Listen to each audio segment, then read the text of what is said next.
Good morning, Bryte Church. I'm coming to you with another devotional today. I wanted to read from Leviticus 19, verses 17 to 18. You shall not hate your brother in your heart, but you shall reason frankly with your neighbor, lest you incur sin because of him.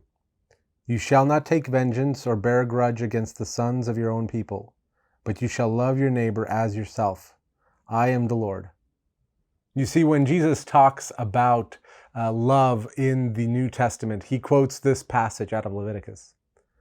And the passage that is recorded to us in the New Testament, it uses this word agape love.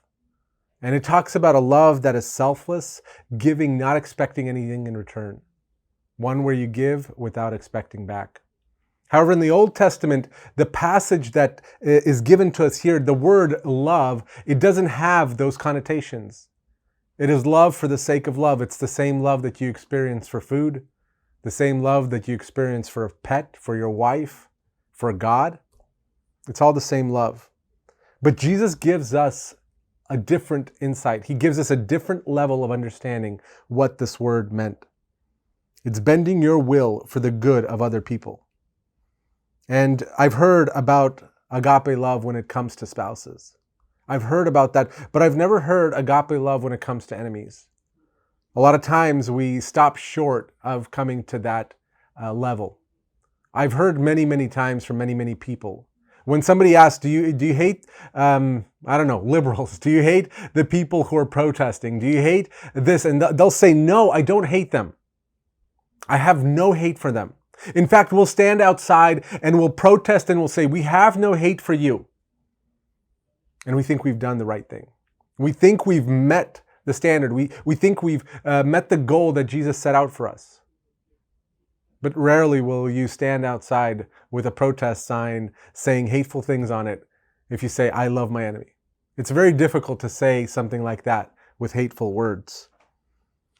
Jesus concludes his teaching in the New Testament with a perfect kind of love.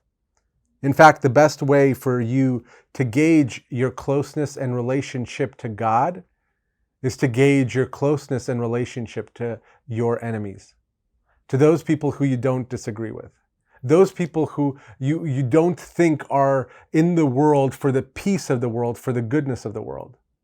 A lot of times that's what it comes down to. We think that we've got the right answer, we've got the right path to travel, and everybody else is wrong, completely wrong. And if they could only see things my way. But our closeness to God is determined by how willing and able we are to express that love. Not through anger, not through activity of forcing somebody into that love, but rather pacifism.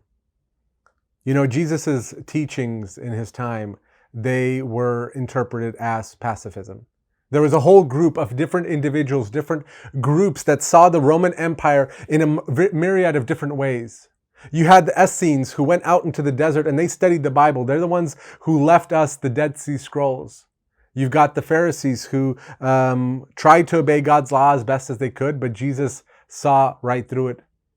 You had the Sadducees who gave into the corruption. They corrupted the priesthood. They corrupted their serving of God so that they could make peace with the Romans. You had the Zealots who went out and if they would find a soldier, a Roman soldier, they would stab him right then and there. And when Jesus starts talking about pacifism, this entire group is offended in some way. The Zealots probably the most out of everybody, but everybody is offended in some way. Jesus, how could we possibly make peace with our enemies? You expect us to sit back quietly, to rest our hands and to not do anything. And this is where knowledge of the English language comes to our benefit, comes to our help. You see the word pacifism, P-A-C-I-F-I-S-M, is not the same word as passivism, being passive. Passivism is an action word. It is an action word where you go out and you proactively make peace, where you proactively love, where you proactively turn the world in the direction of God.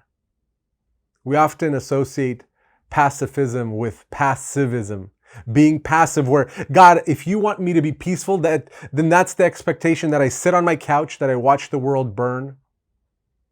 that those who desire violence are just given free rein. And that's not what Jesus' command to us is. That's not what God's heart to us is. Pacifism does not mean non-resistance, but rather it means non-violent resistance. It means this love of your neighbor. It means that you actively engage out of love. There's some who, when hearing something like that, will respond with the statement, that doesn't work in the real world. That way of thinking doesn't work in the real world. What will happen to you is you will be killed by those who are unwilling to live the pacifist life. And I say, we've got a really good example of somebody doing that and dying. So I don't think that's a very big deterrent to those who really love Jesus. The ultimate obeyer, the ultimate example of this pacifism was Jesus. It was actively trying to make peace. It was actively trying to bring people into union with each other. And that's what I want for myself. I want to come to a place where my default is not my natural response, where violence fixes everything. Because all violence does at its most optimum, at its most beneficial, is simply keep the level of violence and evil stable. But we have plenty of examples of violence leading to more and more violence, an ever-escalating chain. One where love of your neighbor is thrown so far and so deep, it isn't even a conscious thought. Think of what people would be considered your enemies. If you're super Christian and you have no enemies to speak of, who are the people that you choose not to interact with? Who are those you choose not to have a relationship with? What are you doing to turn those people to Christ's way? To engage them in pacifism and not be a passive individual. I encourage you this week, actively live out the life of Jesus in the example that he set for us. Amen. Take care.